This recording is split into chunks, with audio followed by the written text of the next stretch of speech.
방송을 시작했습니다. 시티은행이 그 본점은 미국에 있습니다. 본사는.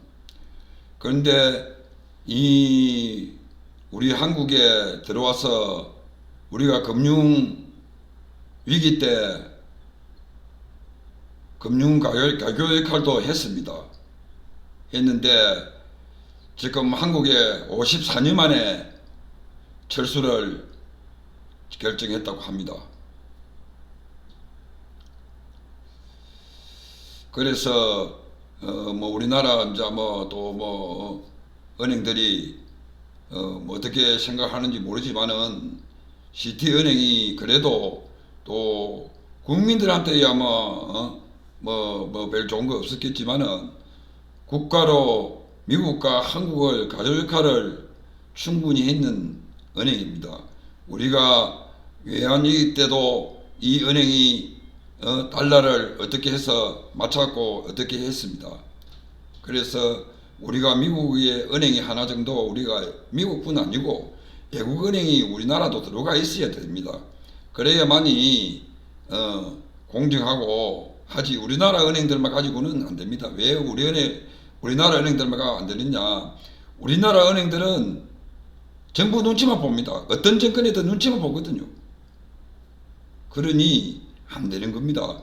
국민만 바라보고 은행들도 가야 되는데 금융이 국민만 바라보고 가는 거 아니고 정권의 정치에 하수인 노릇을 하고 있다는 겁니다. 그러니 대한민국 은행들이 발전성이 없는 거예요. 대한민국 은행들이 지금 외국에 만약에 미국이나 영국이나 베트남이나 어디 가서 은행 차리면 박살입니다. 다른 나라의 은행들이 우리나라 오는 거는 될 수 있습니다. 살아갈 수 있습니다. 왜?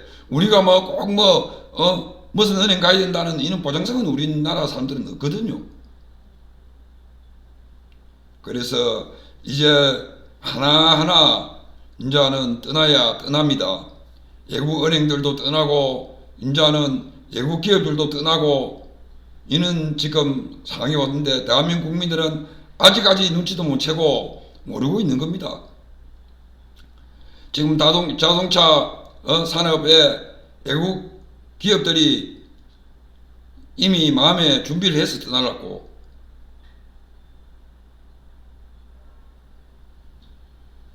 우리나라는 앞으로 더욱 어렵습니다. 외국 기업들이 외국 은행들이 떠나면은 대한민국의 신용도는 바닥입니다. 이거를 국민들이 알고 정치인들이 아느냐, 정부가 아느냐 모르고 있다는 겁니다. 왜 이런 사람들 떠나겠습니까? 자동차 산업들이 왜 떠나겠습니까? 한국에서는 적자라는 겁니다.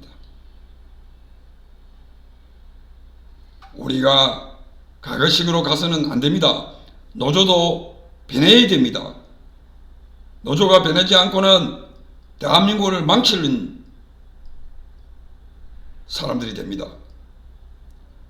노조도 변해야 되고 정부도 변해야 되고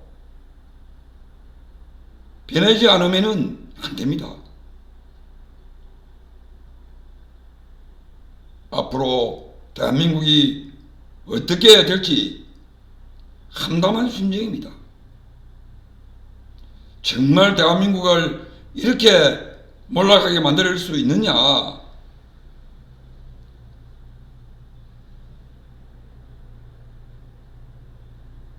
다 외국 기업들이 떠나고 외국 은행이 떠나고 했을 때 대한민국에 무엇이 좋아질 것이냐 말입니다.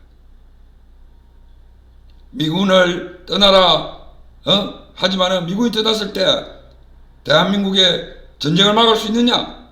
못 막는다는 거.